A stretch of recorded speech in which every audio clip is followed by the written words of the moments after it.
Hey guys, I can't wait for you to meet my friend Ashley LeMieux. Many of you probably heard her at the Boutique Summit this last year, and today she's on the podcast. It's episode number 229. Let's talk about your business, strategy, and the juicy details of what actually works, from mainstream fashion to fashion on Main Street, and the entire ecosystem behind it. How do we scale your company and do it with the balance and the happiness that we all seek? Let's hear from those insiders, experts, and strategists that actually make it happen. I'm your host, Ashley Alderson from the Boutique Hub, and I can't wait to chat.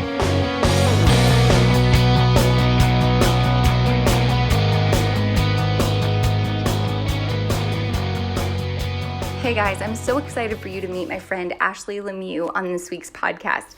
Many of you had the opportunity to hear Ashley at the Boutique Boss Banquet during the Boutique Summit this year, and have also had an opportunity to catch an early release of her book, which is now available on Amazon, called Born to Shine. She is the founder of a company you might know as the Shine Project. She's a social media influencer, and her husband Mike have been involved in the boutique industry and in the wholesale side of the boutique industry for many years together.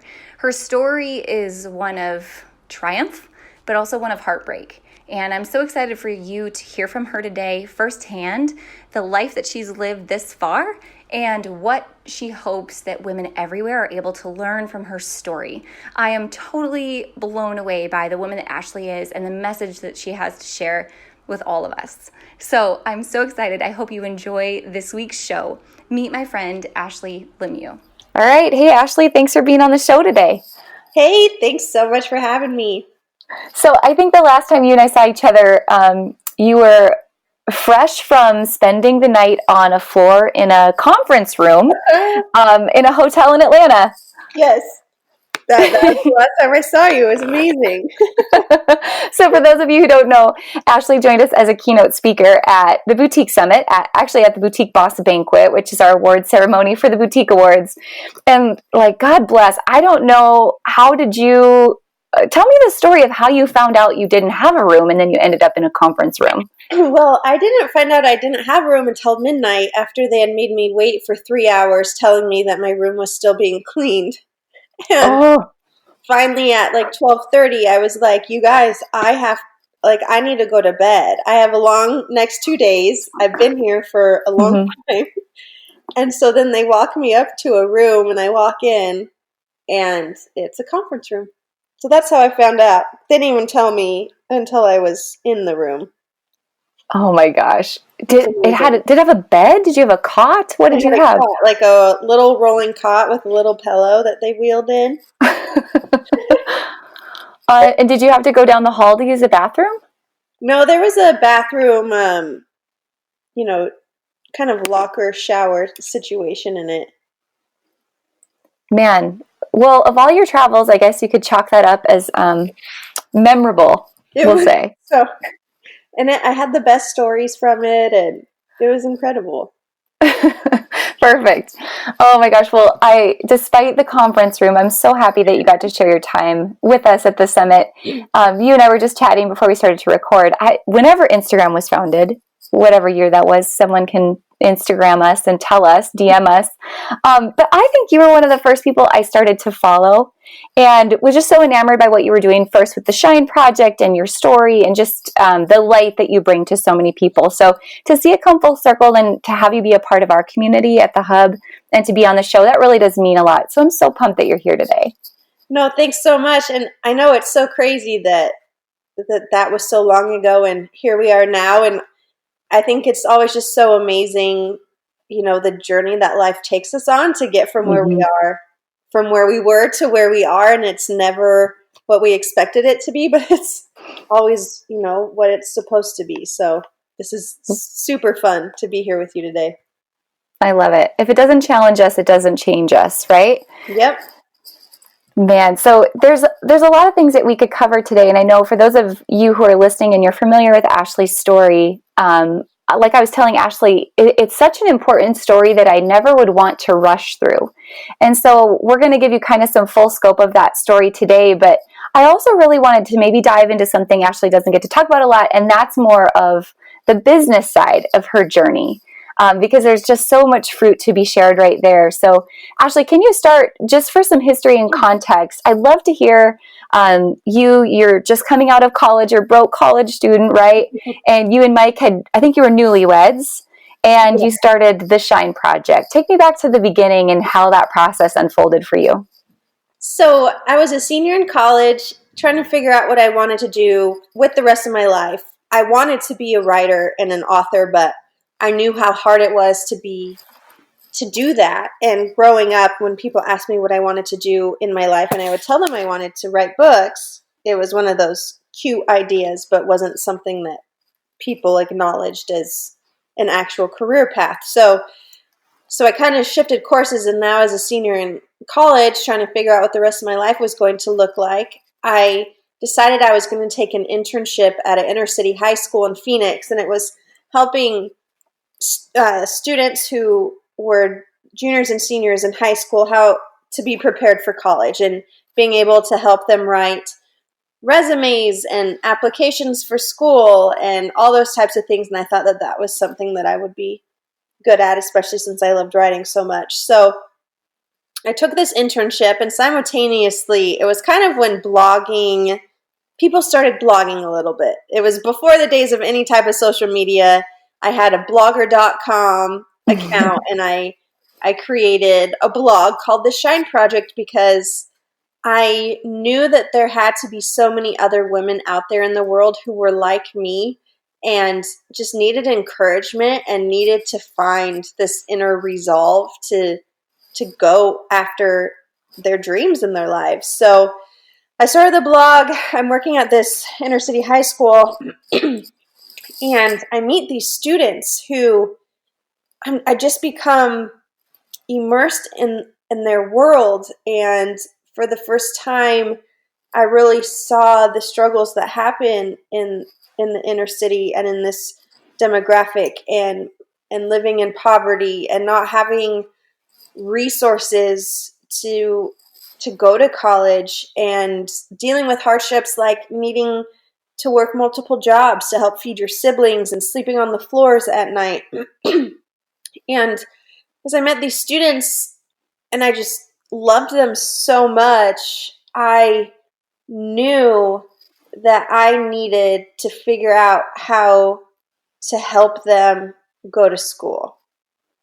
So I decided that I was going to use my blog to allow them to have a voice on it, and to be able to have them tell their stories and to inspire the women reading my blog from the journey that they've been on in their lives. We raised money to send the first, I think we gave 7 scholarships that first year, and started a nonprofit. But then as that next year was rolling around, I just really felt like I needed to give the students jobs, that just giving them money wasn't enough, and that I needed to create a company where we could mentor them, where we could create a product that they were hand making that other women were wearing. And so I taught myself how to make jewelry, and then employed the students and taught them how to make it from my cockroach infested 2-bedroom condo. And that was the start of really everything. Man, did you have entrepreneurs in your family, or how did that idea of employment versus scholarship really take place, and how did you know how to start the business in the first place? No, my dad owns his own company. So does my mom. But I've always been very entrepreneurial minded. And if there's a problem that I see, I obsess about it until I can figure out how to fix it, or at least contribute to bettering it. And so, with the Shine Project and with the youth, as I saw the cycle that they were in, I knew that one of the strongest ways to combat, dropout rates of college, because a lot of these students were the first in their families to go to college. A lot were even the first to even graduate from high school. And so not having a background of knowing what to anticipate or having had jobs before and learning different types of skills that are going to make them excel in the workplace, I knew that that money was only going to get them so far. And without real life experience and mentorship and accountability, that it was going to be harder for a lot of these youth to graduate. Mm-hmm. You tell the story of you and Mike going to buy shoes or going back to school shopping with one of the students you were mentoring, and that being a real turning point for you. Can you talk to me about that story? So I'd become Facebook friends with a kid who was who I had in a class for a couple of years or a couple semesters, and on his Facebook post, he was joking, but it wasn't really a joke, but he was joking how he would be graduating with the same backpack that he had started school with. And I had remembered his backpack because it was just ragged and it was filthy. And my husband and I didn't have a lot, but we had enough where we could take him, school shopping to maybe get a pair of shoes and a backpack. So we picked him up from school one day and we took him back to school shopping. And as we dropped him off at his house, I remember pulling up to where he was living, just feeling my heart sink and just saying, oh my gosh, this can't be it. Please don't let this actually be where you live.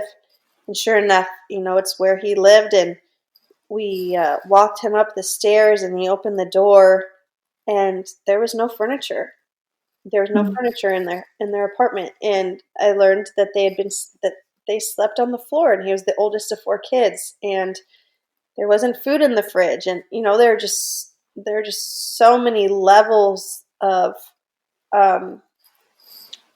just stuff that these students were working through. And I remember being like, man, these kids are getting hounded for not turning in their homework or failing a test, but they're worried about eating, or they're worried about where they're going to be sleeping tonight. They're not worried about bringing in their homework. They're worried about basic life necessities. And I just knew that I couldn't unsee that. And that if I were to turn my back on what was going on in my own city, that I would be forever held accountable. And so I needed to help create solutions to the problem. Mm-hmm. And so through that employment and that opportunity through the Shine Project, how many of those students were you able to eventually kind of employ and take under your wing? And are there several of them that you're still in touch with today? Yeah, so we gave over 75 scholarships. I'll never forget when the first class graduated. That was just from college, and being able to go to their graduation and how excited they were and how proud their families were. There are several kids who are now getting master's degrees, going to law school. And so that was amazing. Some of them now have children of their own who, their example now is going to impact generations for the rest of their lives, just because they made the decision to break the cycle and to get a higher education. That's so beautiful. It's so beautiful. And I think there's so many people today who I'm sure are shaking their heads in agreement that because your business had meaning and was truly there to make an impact and a difference, that, stores obviously wanted to carry the line. And I know you were big involved in the wholesale game for a while. So a lot of the businesses today, or a lot of the consumers today, Gen Z and millennials, have expressed that they would rather do business with companies that have an impact or a greater meaning. So if there's anyone who's listening today and they say, you know what, I want to make sure that my business is having a greater impact like yours does, what advice would you have for someone on where to start to try to find those opportunities to do good and to give back and to have more of an authentic impact with a business that they may already have today? That's a great question. And I think that it can be a lot simpler than we make it.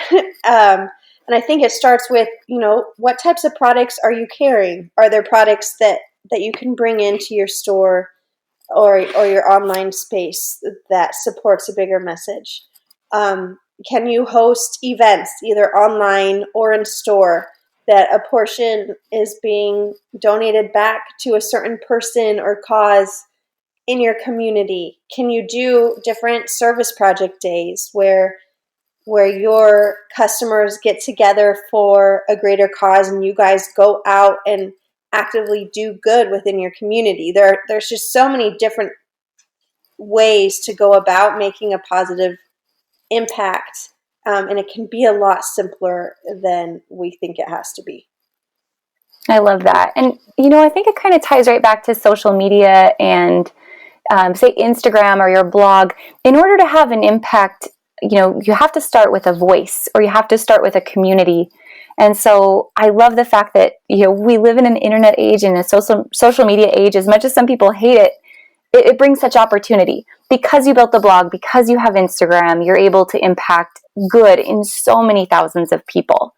So take me back to what it was like for you to first start a community that could then impact with the Shine Project and everything you're doing today. What does it take, do you think, to create a strong community online?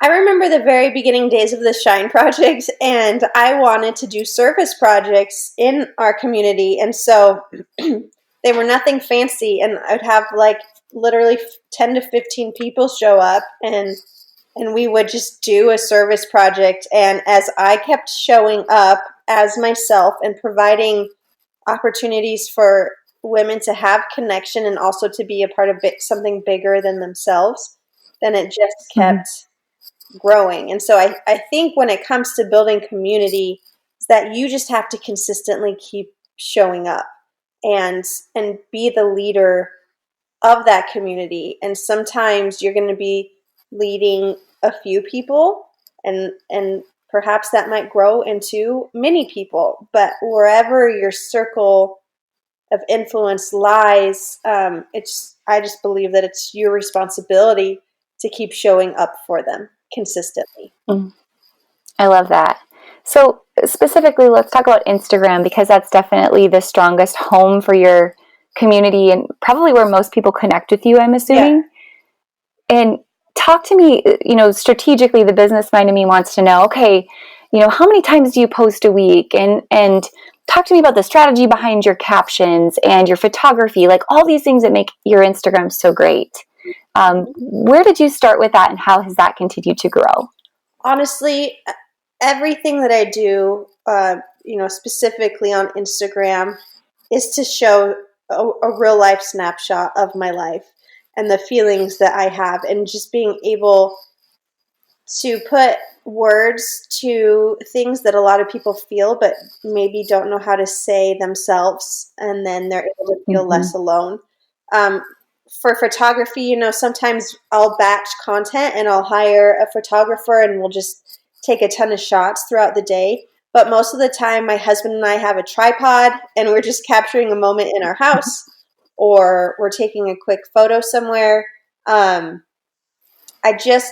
try to create just really real life photos around what I'm doing, because I'm a normal, real person just like everyone else who's following me.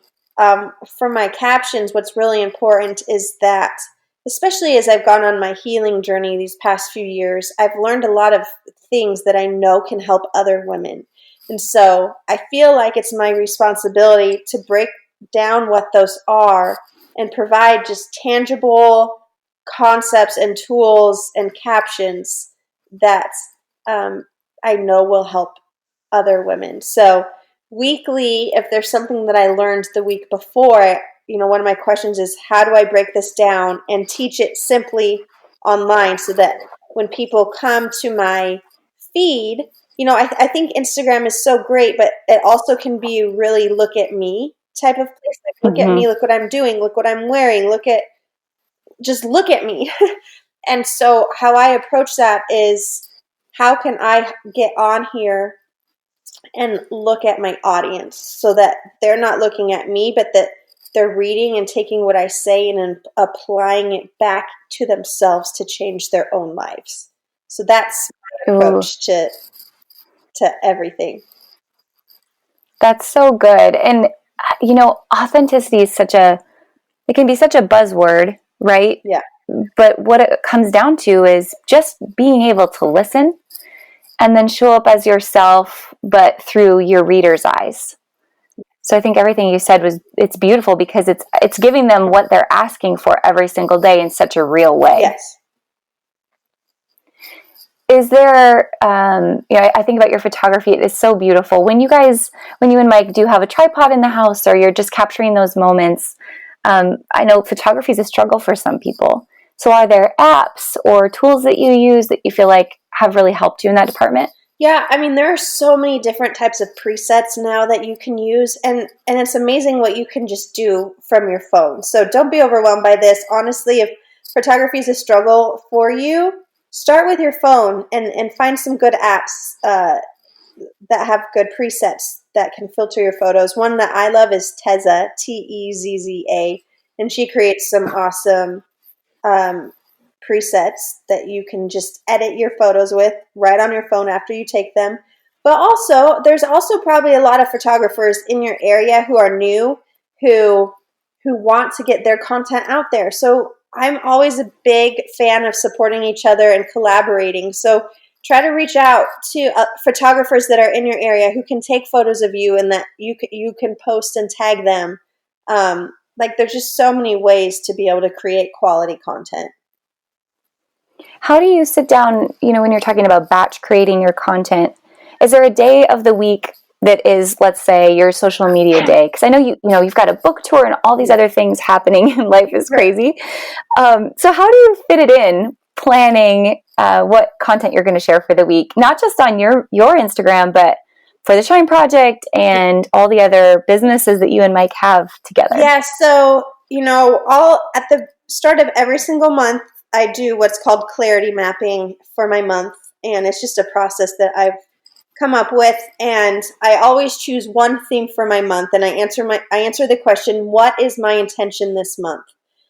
So, for example, for September, because my book comes out next month, is that I want women to know that I can help them find their power even in the midst of their pain, because that's everything that my book is about, right? So now that I know my intention for the month, I can break that down and ask myself the question, okay, well, what does it look like? What do they need to see from me to know and to trust that I can help them turn their pain into their power? And then I'll come up with every single week, I'll break it down into, okay, here's the topic for this week. Here's what we can break it down. Here's what stories can be shared. And then with images, I'll just kind of plop them in and choose a free day on my calendar where I can get a photographer and we can go out for a couple hours and take some photos that we sprinkle throughout the month. I love it. So it doesn't have to be overwhelming, but it all goes back to answering the questions that your followers really want to know most and what you think will impact them the most. Yes. I love that. So talk to me about Mike's involvement in that process, because as you and I were talking about before the show, I knew that he was involved in e-commerce and in social media, but I didn't realize to what extent. So is he involved in that process with you as well? He's not, actually. My husband, we bounce ideas off of each other a lot, and we'll have meetings every once in a while, but he fully runs his own company. He actually does strategy and marketing for small brands, large businesses, and influencers to help them monetize and grow on social. And so I'll drag him along to shoots sometimes because I want him in the content, and he's very supportive, and he'll come out on my book tour with me, but we do we do our own things. I recently started working with my husband on a daily basis in our company, and I always admire people that work with their spouse or work closely with their spouse, because it's a whole nother level of intimacy, right? Yeah. And something that you talk about in your book, which I think is so beautiful, is your relationship of loving yourself first before finding love in your relationship, and making each other a priority in that process. I'd love to know, just kind of how you guys approach keeping a healthy relationship on a regular basis. I think one of the most unhealthy things that we can do inside of a relationship is have a relationship to seek validation and find love for ourselves. Because when we do that, it puts so much pressure on the other person to fill this need or this void that we have, that we are now, projecting on them to fix in our lives. So something that's been really important for us and for me is to have time to myself where I'm filling myself up first. I start that with morning meditation every single day, and I'm able to come at life and into my relationships from a place of being able to give and love and serve, rather than being the drain in the relationship that's trying to suck energy from everybody else because I don't have my own. So that's been something that's really important. Throughout the day, I work downstairs and my husband works upstairs. And if there are times where he comes down, we have to have open communication and let him know, hey, like, this is my office time and I can't have this interruption. But then at night when work is done, it's really important for us to just be together. Sometimes we'll start talking about work when work is done, and one of us will be like, okay, my brain is done for the day. I need boss Ashley or entrepreneur Mike to just go away and just be my husband, and we can revisit this tomorrow. So we just always have to have open communication so that we can be, husband and wife, and not always be like a working entrepreneurs. Absolutely. You kind of have to have, like, the movie Four Christmases. You kind of have to have a code word, like mistletoe, like, when it's time to shut it off. All right. So talk to me about date nights, and how do you make yourself a priority outside of being together during the day? Yeah. So there's 3 things that my husband and I focus on. The first one is that we always try to have dinner together, and then after our dinner time is work-free time, unless there's a big project or something going on. But having that moment together that we just both know is a non-negotiable has been really important. The other thing is that we always go to bed at the same exact time. It's been really important for us to end our days together. It just helps us feel like we're on the same page. We're living the same life, and we're just ending it together. And then the third thing that we do that's been really helpful is we have an outside hobby that we focus on. So, like, our thing right now is boxing, and we've been boxing really hard and consistently for the past 2 years, and we have a trainer, and we go about 4 days a week. But being able to progress in something else together and be able to have that goal has really brought us closer, and it's fun, and it reminds you that your spouse is fun and you like to hang out with them. That's such a good point. Hopefully you don't box each other, but it sounds like only once in a while, but it sounds like a ton of fun. Yes. So, a big part of your guys' public life together is sharing your story, your family story. And, when in terms of relationship, I would love to ask, a little bit about your family story here in a second and have you share that. But in terms of, still talking about relationship, I know there's so many people, I've got my own family members that have been through trauma, and sometimes the relationship is what struggles most with your spouse after you overcome something like that, because you feel so stuck in that moment. Are there things that you've done together to strengthen your marriage after dealing with a trauma together? Yeah, I mean, our marriage just went through the ringer, in every sense of the word. And I didn't know honestly if we'd be able to get it back, because we didn't know how to be married without the trauma that we were living in. Part of our story is that we took guardianship of 2 kids overnight, and then 4 years later, there was an unexpected contested adoption, and we were in court fighting for them for 2 years, and then we lost them. And so the past 5 years of our lives have been in such upheaval and so stressful that outside of that, we didn't even know how to operate. Mm-hmm. So after we lost our kids, also going from being a couple with children to not, and just having the emptiness and the quietness of the house and it just being us 2, we were both grieving but we also both needed each other. And so trying to figure out how to not let it destroy us, but to come together and make it stronger was really difficult for a really long time. Mm-hmm. And where do you even go to begin to share that? Because when you guys were going through so much of the trauma you were going through, you weren't able to talk about it publicly, but you had one another. I mean, what type of support systems did you guys have to help you through that process? Counseling. Honestly, and then we actually moved across the country to just kind of start over and be by ourselves. Of course, our families were supportive, but they were grieving also. So mm-hmm. we had to kind of build and create our own support system, and it was one of the hardest things that I've ever done in my life. Mm-hmm. I can't imagine. Just for those of you who are listening and you haven't heard all of this story, and like I said at the beginning, I want to do it justice. So is there a place for all of the full detail, for those who are interested, Ashley, that people could go listen a specific podcast you'd like to share with them for all of the detail? Actually, if you go to my Instagram, which is Ashley K. LeMieux, mm-hmm. in the links in my story highlights, there's a highlight that says podcasts, and it will give you a couple options so that you can hear our story in its entirety, and also hear the things that we've done to help us heal and continue to move forward. Mm-hmm. And the story is such a huge part of the book that you wrote, Born to Shine. And like I was telling you, I finished reading it after I had an opportunity to get a copy at the Boutique Summit.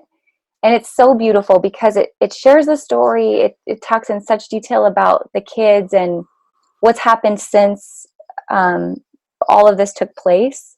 But really the matter is, how does anyone, a woman today, a man today, how does anybody overcome such a difficult situation and find light amongst all of the darkness? So can you talk about what did it take to come from that drama and trauma to write the book and to start to share your story like you're doing today? Yeah, I mean, for so long I wasn't allowed to, talk about what was going on in our lives. And so when I finally was able to talk about it, it was really hard and I didn't know how, and it was really scary. But I just kept feeling like it had to come outside of me. Like keeping it all inside was just literally killing me and making me physically sick. And I just knew that what I had been through could help reach other women. And so I just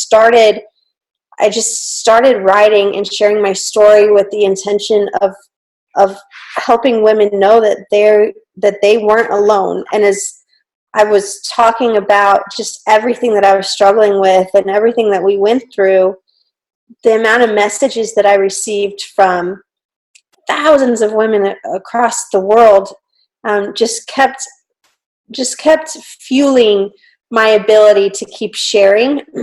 And I got to a point in my life where I knew that if I didn't write this book, if I didn't write a book, that I was just going to keep hitting this brick wall over and over again. And writing the book at first was really hard, but then it became really healing.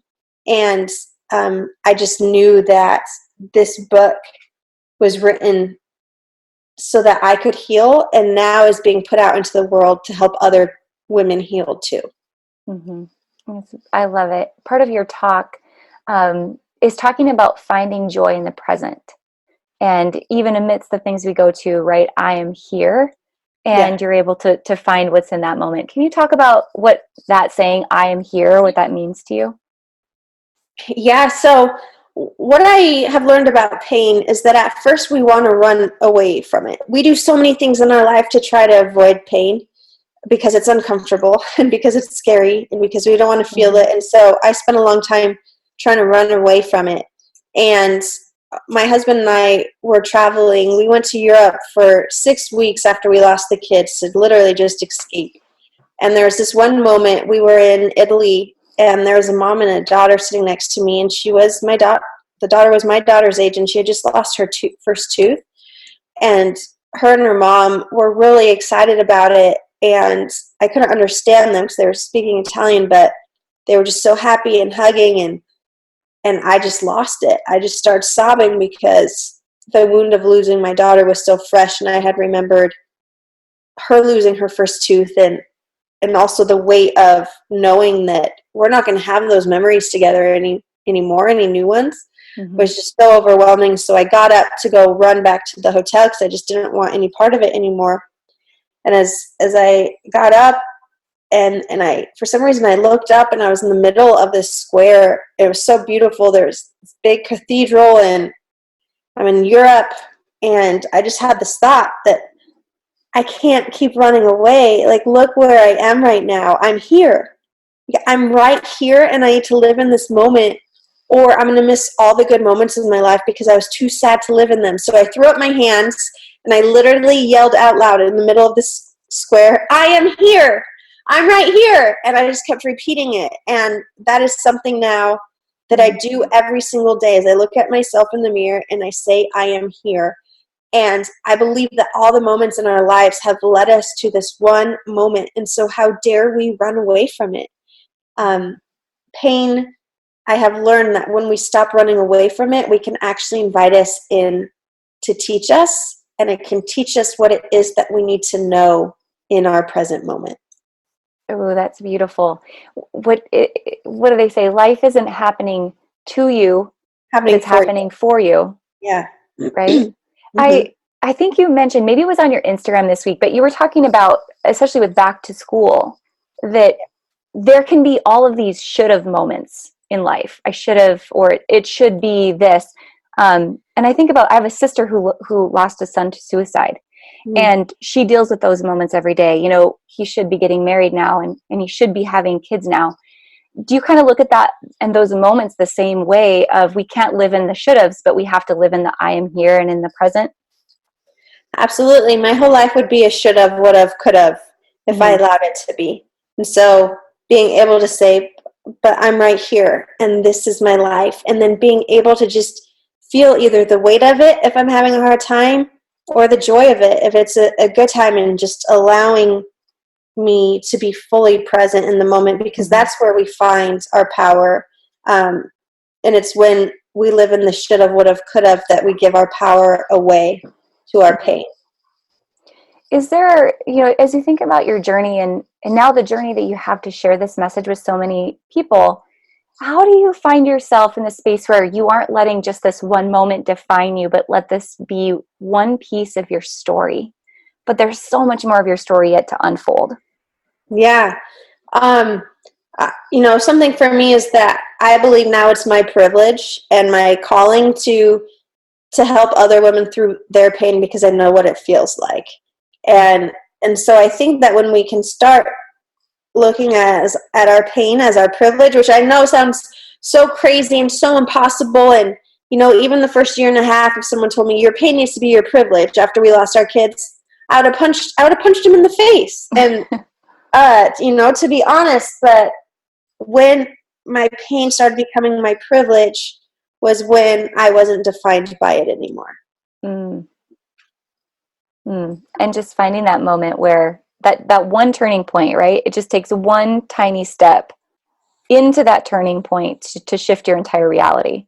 Well, and I always say that healing isn't one moment, but it's constant movement. And so I believe that every day we have the ability to do, even if it's really small, even if the best we can do is just get out of bed that day. But the small movements lead us further down the path than we even comprehend. You're really good at saying yes in moments that would be really scary for some, right? Not that it's easy, but starting the Shine Project, or living in an apartment full of cockroaches, or saying yes to the kids, or saying yes to the book amongst all of this pain. I'm assuming you've got people that ask you now, you know, what's your opinion of the adoption system, or how could the foster care system be fixed? Or maybe there's people who are scared to say yes to helping children or take on foster children because they're scared of, what if this happens to me? What advice do you have for those people? Our situation was really unique because we didn't go into the situation as foster parents. We were guardians, and so it was a lot different. But through our process and the process in the court system, we learned a lot. And I always say that the juvenile court system in this country is one of our best kept, worst secrets. And nationwide, the amount of trauma that we allow kids in foster care to keep going through is horrific. And they need families who are strong and stable and ready to love them unconditionally and to be prepared for whatever happens next in their lives. When you go in as a foster parent, you know that the very first case plan is reunification. That's just what it is. Because we were not foster parents and believed and had no reason to ever believe that we would not be together once that became a reality, it was really out of left field. But if you have a desire to foster, go foster, find a good agency who can support you, and go in knowing that you're doing it for the kids, and that your heart might be broken a few times, but that your goal is and your job is to provide a loving home to prepare them to go back to their biological home. And as far as adoption, people ask me a lot, would we have done what we did knowing the outcome? Mm-hmm. And 1,000 times over, yes. The pain and the grief and the agony and the desperation, as deep as it is, will never overshadow the amount of love that the four of us had. And so that's what leads everything in my life. So if you're wanting to adopt, I encourage you to adopt. And I also encourage you to figure out what the laws are, and to go in with your eyes wide open so that you can make the best decisions for your family and for your future child. Mm-hmm. You talk a lot about, at the end of the book, your eyes being open to the pain that others walking past you on the street today might also be facing in their life. You're woke to the reality of the world we live in, where, despite social media, not everything is rosy, right? Yeah. Talk to me about that perspective, and if there's someone that maybe hasn't faced a trauma in their life, what does it mean to be woke and to have your eyes open to what most people are facing in their day-to-day life? So the year anniversary of losing our kids, my mom called me and she said, Ashley, there were so many people hurting, and before this we didn't know.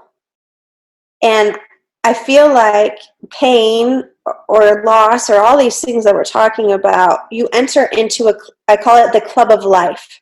And in this club, maybe your club looks like a hospital waiting room or a support group or a therapist or a divorce counselor, or whatever that thing is that has welcomed you into the club is usually the thing that you hate the most. But now that you're in the club, you see things differently. You're able to relate to people differently. You're able to help them differently because you see the world in a completely different way. You cannot go through trauma and pain and not see things differently.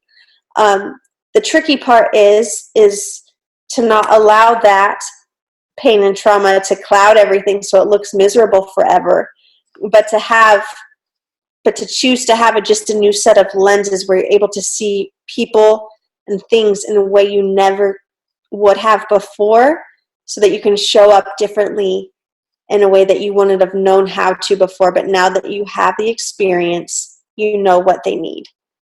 That's so good. It goes back to, this sounds way too cliche to say, but that everything happens for a reason. That the club of life has opportunity for you to learn from, right? As painful as it always is. Yes. You have 5 key points at the end of your book that I thought were so good for all of us, no matter what stage of life we're at or what we've been through or haven't been through. And I'd love for you to share those with us today. Yes. Okay, so the first one is that you're not stuck. That if you feel stuck, you're probably just standing still. And so start creating movement in your life so that you don't feel stuck anymore. And those can be really small things. But the first thing I say to myself is, yes, I can.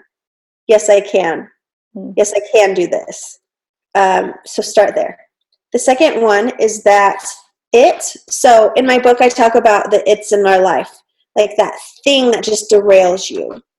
So the second thing is that it isn't a void. It is usable space. Fill it with light and positivity. So for example, when I lost my kids, a huge chunk of my heart went with them. And I felt this void, and I thought I had to fill it with Netflix or social media or food or more time at the gym. But I've learned that our big it's not a void. It's actually usable space that we can choose to fill with good things. The third thing is to not give your power away, to share it.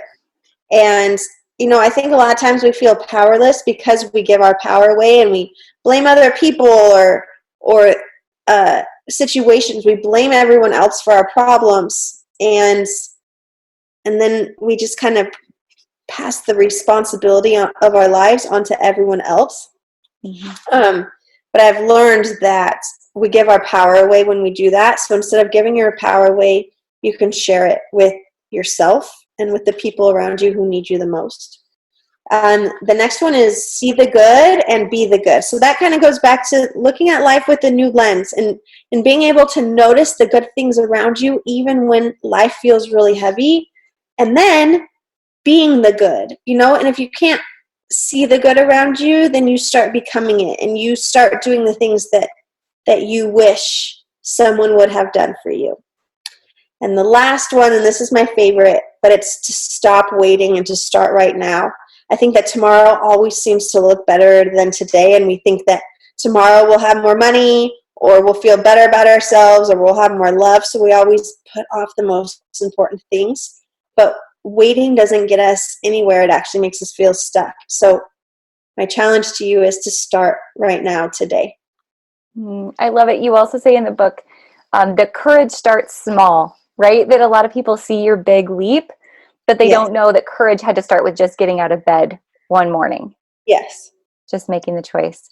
So if anyone hasn't had an opportunity, I know lots of people were able to grab your book at this summit, but if someone hasn't had an opportunity to get it yet or to place a pre-order, what's the best way to do that? You can go to my website, which is theshineproject.com/tour. You can pre-order right from there. Everyone who pre-orders my book actually gets live stream access to our big live event in Salt Lake on October 7th. And on that page, you can also see if we're coming to a book tour stop near you, and your ticket to that will include a book.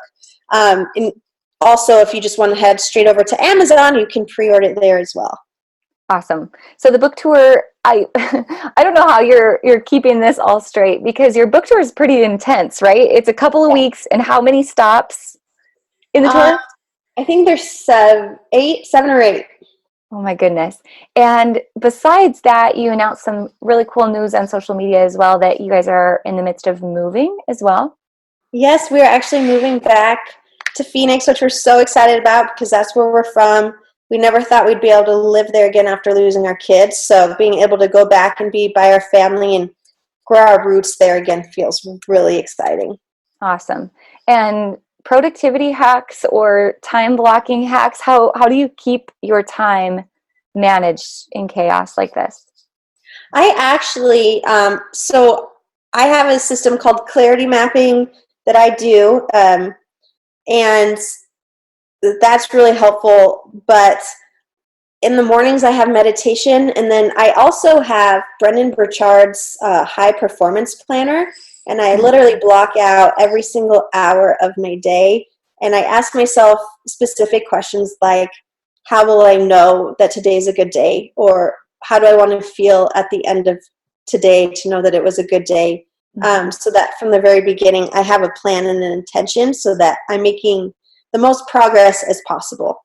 I love that. I have his planner too. And those questions make such a huge difference because it's so easy, isn't it, to just drift through every hour without intention and then Yeah. to get to the end of the day and feel like, what did I really accomplish What today? I do, and I'm still stressed. Yeah. Exactly. But when you focus on the feeling, right, that you want to experience versus the task you're going to check off, it's a whole new perspective.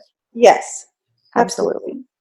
Perfect. Well, Ashley, I just really want to commend you. Thank you for spending time with us today. Thanks for spending time and sharing your story at the Boutique Summit and for the message that you're bringing to so many people across the world, because everyone has some opportunity to join the club of life, right? No matter what it might be. And so this message is just so important.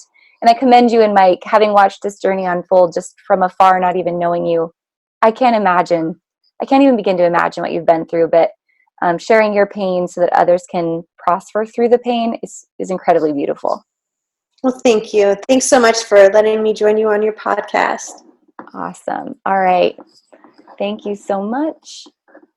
Isn't Ashley amazing? I love her spirit and her outlook on life and her mission to empower women around the world.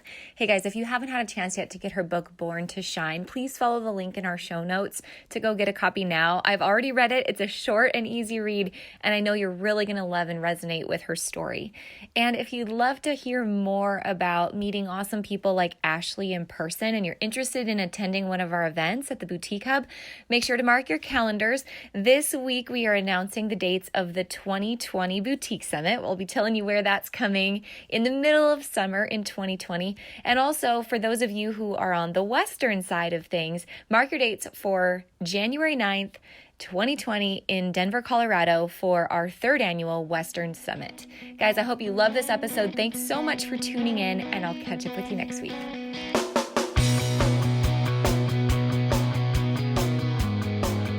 Hey guys, thank you so much for listening to this episode. We hope that you loved it. Don't forget to hit subscribe and leave a rating and review down below for a chance to be one of our featured listeners each and every week. For more information on our spirit of community over competition and how to access complete show notes and bonus downloads from our guests, head on over to theboutiquehub.com and join the community. We'll see you next week.